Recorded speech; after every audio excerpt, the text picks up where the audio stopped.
गणेशाय नमः। ॐ श्री सरस्वत्यै नमः। ॐ श्री शर्वेभ्यो देवेभ्यो नमः।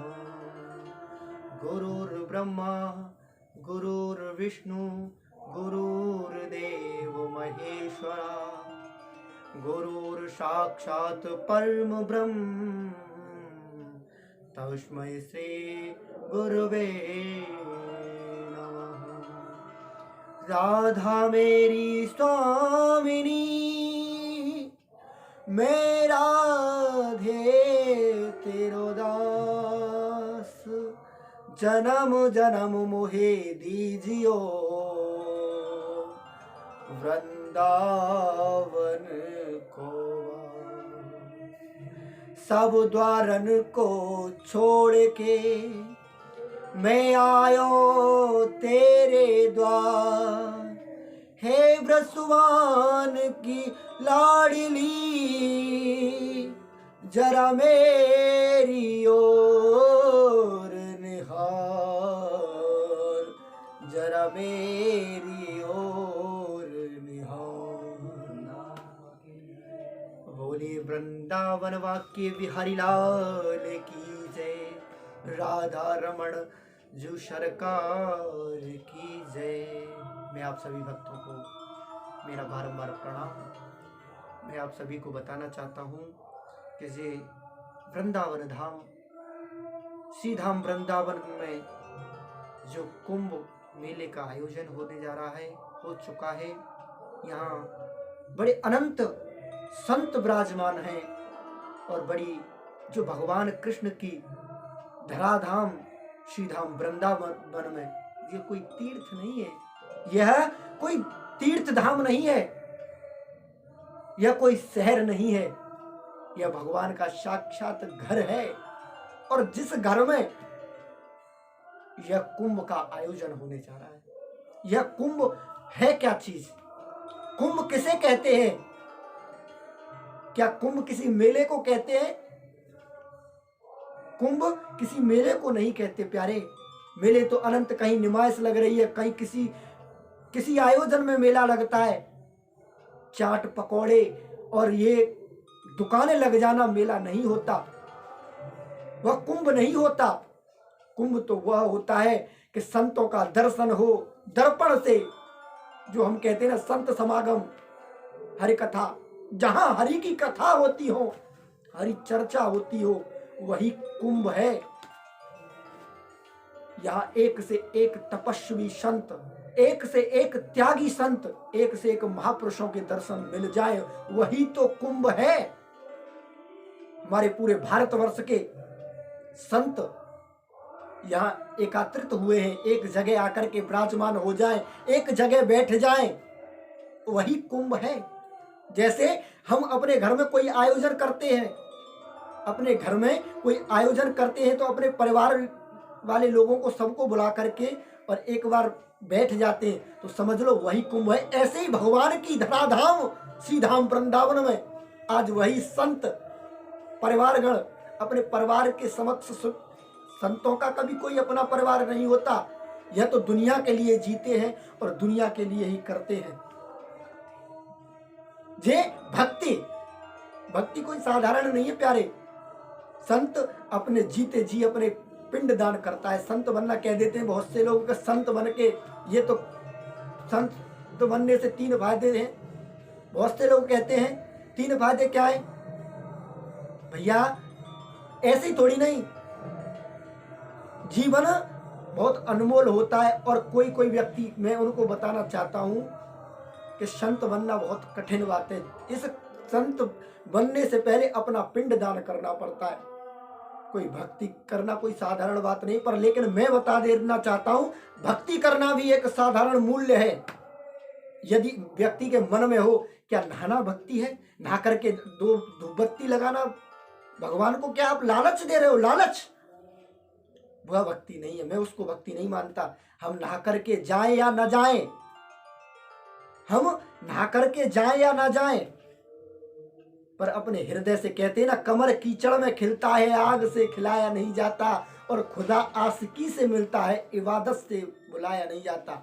हम रोज नहा धो करके धूप बत्ती दीप पुष्प माला और रोज जा करके भगवान को अर्पण करें, और मन में जब तक संतोष नहीं है, भगवान के प्रति प्यार नहीं है, तो परमात्मा को कदाचित कभी नहीं पा सकते। आप परमात्मा को कभी नहीं पा सकते।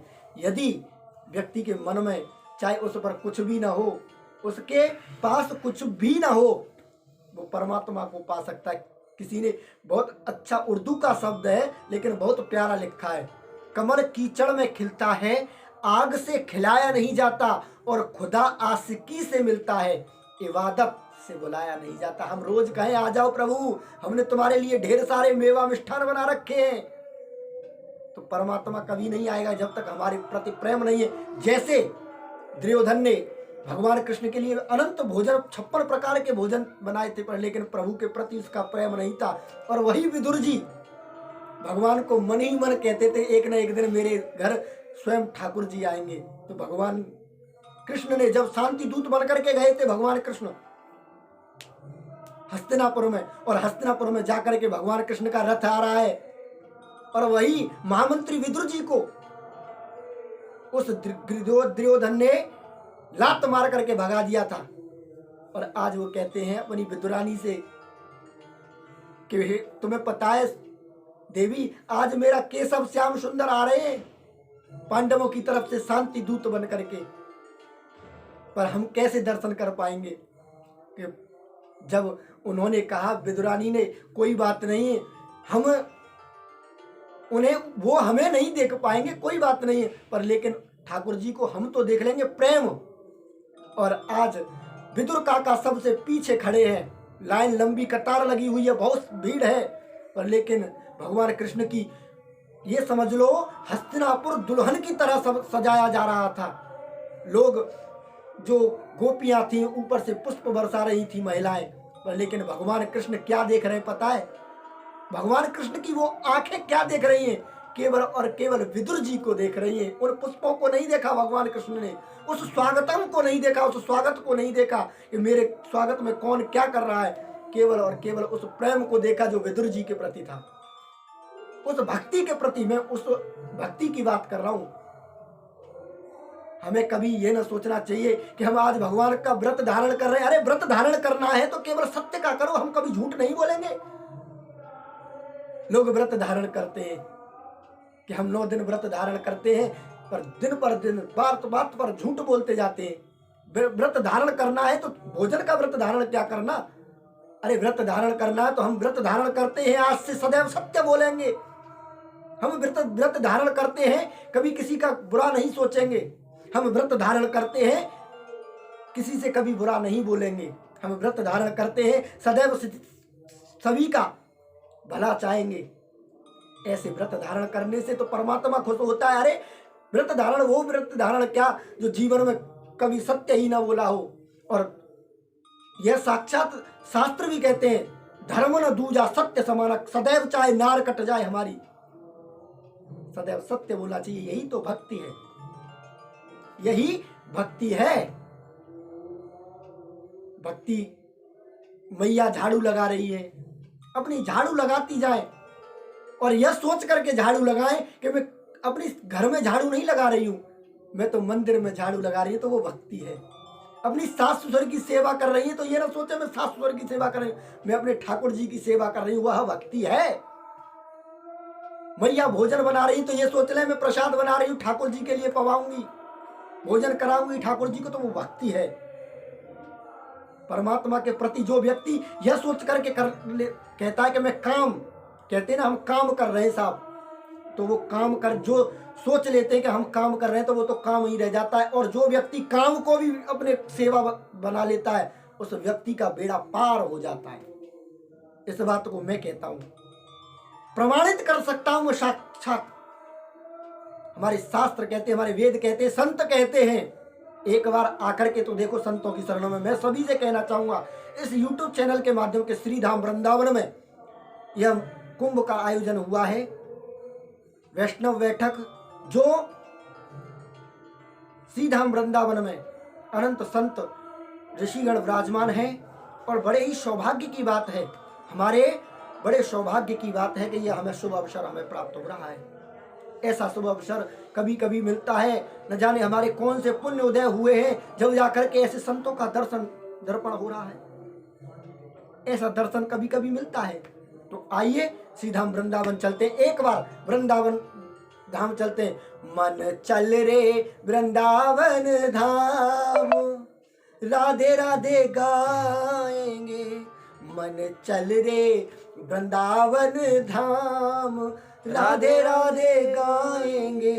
हो राधे राधे गाएंगे, श्याम श्याम गाएंगे। हो राधे राधे गाएंगे, श्याम श्याम गाएंगे।